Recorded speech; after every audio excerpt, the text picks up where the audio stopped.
Assalamu alaikum. Welcome to mathematics class for standard 5th. Chapter 10 Tenths and Hundredths. This is part 4. What you're going to learn in this part? Students, we are going to continue with the textual head sums, which is number 5. Here it is said that an egg costs rupees 2.5. Correct? How much will 1.5 dozen cost? So students, that this questions, as you know, is belonging to the picture which I showed you in the earlier video. There were eggs, pen, soap, matchbox and so on. You remember? Correct? You may keep your textbooks open when you are actually watching this video or any video of your class. Okay, students? So I want you to just pay attention on that pictures. Then also I'm taking one by one separately. Now see, this is an egg, cost 2.5 rupee. So how much 1.5 dozen cost? So first of all, let me show you that what does a dozen means. Students, dozen means 12 in number. For example, 1 dozen bananas. That means in 1 dozen bananas, how many bananas will be there? 12. Understood, student? So dozen is a standard given for a group of number, and that group of number is having exact 12 in it, whatever item it may have. Now you suppose tell 1 dozen apple. So if 1 dozen apple is there, then how many apples are there? Correct. 12 apple makes 1 dozen. So the 12, the collection of 12 numbers of any item is called a dozen. Suppose I say a dozen of pen. So a dozen of pen means how many pens will be there in 1 dozen? 12 pens will be there in 1 dozen. So बच्चों dozen जो है वो एक standard name given है एक set को, और वो सेट के अंदर कितनी चीजें होती हैं? 12. ओके, अगर 12 हुई ना तो उस 12 के बंच को डजन कहते हैं. क्या कहते हैं? डजन कहते हैं. ओके, तो यहां पर डजन्स ऑफ एग के बारे में बात की गई है, यानी अंडे. Correct? Eggs. So dozen means 12. So what does 1.5 dozen? 1 full और हाफ, यानी एक फुल एक हाफ. एक फुल डजन का मतलब होता है पूरे 12, है ना, और एक हाफ का मतलब होता है 6. So let's see, 1.5 dozen means 12 plus 6. So it will give you 18. That means 18 eggs की हमें कीमत निकालनी है. Fine. An egg cost 2.5. So how much will 1.5 dozen cost? समझ में आया? So अब हम egg का मैं आपको फोटो दिखा रही हूँ. See like this. तो यहाँ पर जो फोटो है वो eggs का है. You remember last video I showed you all the pictures. Out of that I have selected only these eggs because the question is actually relating with the eggs. Now could you see 2 rupees 50 paisa is for 1 egg. So what is the cost of 1 egg? We are going to write here rupees 2.50. So if you want to buy 18 eggs, the cost of 18 eggs will be 2.50 multiplied by 18. Let's do the multiplication here. 2.50 multiplied by 18. 8 zeros are 0, 8 5s are 40, so 4 carry. 8 2s are 16 and plus 4 will give you 20. Now as soon as we move to the multiplication of 1, as 1 is on the tens place, we have to give 1 0 down. Right यानी unit place पर हमें वो लिखना ही नहीं होता, इसीलिए हम वहां 0 लिख देते हैं. Will begin writing with tens place. So 1 zeros are 0, 1 5s are 5, 1 2s are 2. Now multiplication is over and now addition of these two units place and tens place we are going to do the addition. So 0 plus 0 0, 0 plus 0 0, 0 plus 5 5, 2 plus 2 4. Now look at this decimal, ये point जो है ये point इस 2.50 में ये इस तरफ कितने डिजिट्स हैं, 1 और 2, यानी 2 डिजिट के पहले पॉइंट आया है और नीचे वाले नंबर में कोई भी पॉइंट नहीं है, सिर्फ ऊपर वाले नंबर में है, 2.50 में पॉइंट है ना। इस पॉइंट के बाजू में कितने नंबर्स हैं, 2 जगह फुल है, एक जगह पे 5 लिखा है और एक जगह पे 2, यानी 2 डिजिट्स की जगह है। उसी तरह जब आप आंसर लिखो ना किसी डेसिमल का, मल्टीप्लिकेशन बिल्कुल ऐसे करो जैसे आपको पॉइंट दिखता ही नहीं है। अभी फिलहाल हमने ऐसे ही मल्टीप्लिकेशन किया है जिसमें हमें पॉइंट नहीं दिखाई दे रहा, हमने डायरेक्ट मल्टीप्लाई किया, पॉइंट को नजरअंदाज कर देना है, हमें उसे देखना ही नहीं है। हाँ, उसे देखना कब है, जब आपका लास्ट आंसर आ जाए तब आपको पॉइंट पर ध्यान देना है कि पॉइंट के बाजू में कितनी डिजिट्स हैं, 2, तो आंसर की भी 2 डिजिट काउंट कीजिए इस तरफ से, बैक साइड से 2 है ना, बैक साइड से 1, बैक साइड से 2 और फिर है पॉइंट, तो आंसर में भी बैक साइड से 1, बैक साइड से 2 और फिर आएगा पॉइंट। अंडरस्टूड। तो ये जो पॉइंट आ गया ना, इसका मतलब है पॉइंट के इस तरफ की जो नंबर्स हैं वो रुपीस कहलाते हैं और पॉइंट के इस तरफ के जो नंबर्स हैं वो पैसा कहलाते हैं। तो यानी 18 एग्स की जो कीमत है वो मल्टीप्लाई करके हमने निकाली तो रुपीस में आ गई, पैसा में कुछ नहीं है, राइट। सो हम लोग लिखेंगे यहाँ पर the cost of 18 eggs after multiplying 2.50 into 18 is rupees 45। अब यहां पे ये डायलॉग बॉक्स देखिए, Kannan take ₹60 and buy 1.5 dozen of egg. Kannan नाम का जो लड़का है, आप अपने टेक्स्ट बुक में पिक्चर में देख सकते हैं, है ना, वहां पर उसे 60 रुपीज दिए गए हैं एग्स लाने के लिए, और उसके बाद में ये कहा गया है you can buy pens with the money left. Money left का मतलब अंडे, यानी एग्स खरीदने के बाद में जो पैसे बच जाएंगे ना, उस बचे हुए पैसों से तुम पेन ले सकते हो। तो देखते हैं 60 रुपीज वो लेकर गया था कन्नन, अब उसके पास पैसे बचे कितने हैं। Kannan had money ₹60 and paid for eggs is ₹45. So how much money is left with him now? So we are going to do subtraction. 60 rupees में से 45 rupees egg सेलर को दे दिया जाएगा, राइट। अब 60 में से 45 माइनस करते हैं तो 15 बचते हैं। सो शॉपकीपर जो है एग्स के पैसे कट करने के बाद में कन्नन को कितने पैसे वापस करेगा, करेक्ट 15 रुपीज। अब कन्नन जो है कितने पेन ले सकता है, let's move on to another slide जिसमें क्वेश्चन बी है, how many pens can Kannan buy and how much will be left then. यानी अब तो अब पेन की कीमत जाननी पड़ेगी ना, पेन कितने की है। See this is the picture of pen and the tag is having the price written of 1 pen. 1 pen cost ₹6.50। So let us write cost of 1 pen is ₹6.50. So what will be the cost of 2 pens? So we will multiply by 2. Let's do the multiplication. 2 zeros are 0, 2 5s are 10. So 1 plus करेंगे हम, ऊपर carry करेंगे, right. 2 6 are 12 plus 1 13।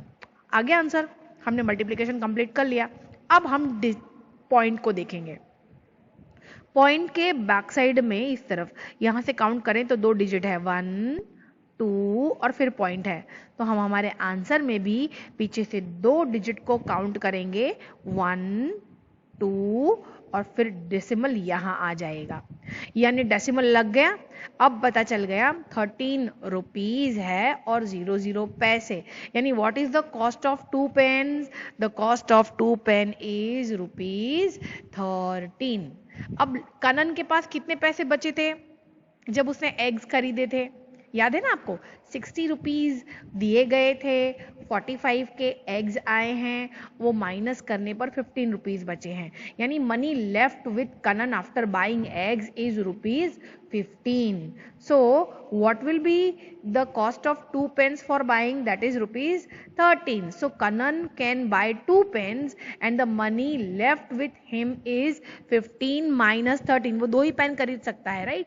क्योंकि 3 pens खरीदने जाएगा तो उसको ज़्यादा पैसे लगेंगे, है ना? तो यहाँ पे तो 15 रुपीज़ ही हैं. अब जो 13 में से 15 में से 13 माइनस कर दें तो 2 रुपीज़ ही बचता है. तो यानी ये बचे हुए 2 रुपीज़ से वो थर्ड पेन नहीं खरीद सकता, राइट? इसीलिए I had written Kannan can buy 2 pens and what money will be left with him now? 2 rupees will be left with him now. 60 rupees दिए गए थे, 45 रुपीज़ के एग्स आए हैं, 13 रुपीज़ की 2 पेन आई है और फिर भी 2 रुपीज़ बचे हैं. You understood the whole scene? Very good. Now listen, यहाँ पर एक और क्वेश्चन है नंबर 6, जिसमें one girl is there and she said can I buy 2 pens with rupees 13? उसके पास सिर्फ 13 रुपीज़ ही है विद द गर्ल. क्या वो लड़की यही वाली पेन 2 खरीद सकती है? सो सी, हम लोगों ने मल्टीप्लाई किया, 2 पेन की कीमत कितनी आती है? 13 रुपीज़. उसके पास है भी कितने? See, the girl is having 13 rupees. So क्या इस 13 रुपीज़ से वो 2 पेन खरीद सकती है? Yes. The price of 2 pen is rupees, we are going to write in the blank 13. So can she buy 2 pens? So we write yes, she can buy 2 pens with this 13 rupees. You understood, student? Very good. Let's go on for the practice time for matching the rupees in fraction with the पैसा and the rupee in decimal. ये जो है ये rupees in fractions है, ये in पैसा है और ये in decimals है. decimals का मतलब होता है पॉइंट में, राइट?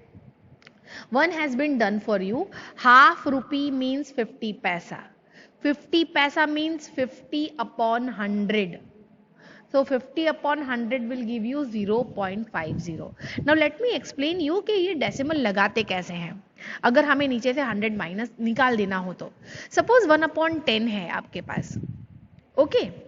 अब हम इस 1 upon 10 को, नीचे 2 डिजिट है ना, तो हम ऊपर भी 2 डिजिट कर लेते हैं. अब मैं 1 के इस तरफ 0 नहीं लगा सकती. क्यों नहीं लगा सकती? क्योंकि 1 के इस तरफ 0 लगाने से वो 10 हो जाएगा. हमें उसे 10 नहीं बनाना, इसीलिए हम 0 यहाँ पुट ऑन करते हैं 1 से पहले, इस तरह. तो ये 0 1 1 ही कहलाता है. अगर 1 के इस तरफ 0 लिखोगे तो वो 10 कहलाएगा. So we don't want 10, we want only 1, इसीलिए 0 लगा दिया. अब देखिए नीचे भी 2 डिजिट है, ऊपर भी 2 डिजिट है, राइट? अब मुझे ये 10 निकालना है. I want to remove this 10. आपको नीचे से 10s, 100, 1000 निकालने की पूरी लिबर्टी है. आपके पास लिबर्टी है, यानी आपको रूल आना चाहिए, तभी आप ये फॉलो कर सकते हो. यानी कि अगर आपको नीचे से 10 निकाल देना है, हमें 10 नीचे नहीं रखना, तो हम ऊपर डेसिमल रख सकते हैं, यानी पॉइंट. आपको जब भी नीचे से 10 या 100 या 1000 निकाल देना होगा ना, तो आपको पॉइंट रखना होगा. और पॉइंट कैसे रखेंगे? Depending on the number of zeros in the 10s और इन 100 और इन 1000.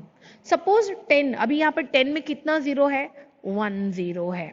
इसका मतलब अब ऊपर वाला जो नंबर है उसमें बैक साइड से 1 डिजिट काउंट कीजिए और हम लिख देंगे 0.1. तो बैक साइड से हमने 1 गिना, 1 डिजिट, एक ही नंबर, और यहाँ पॉइंट लगा दिया C.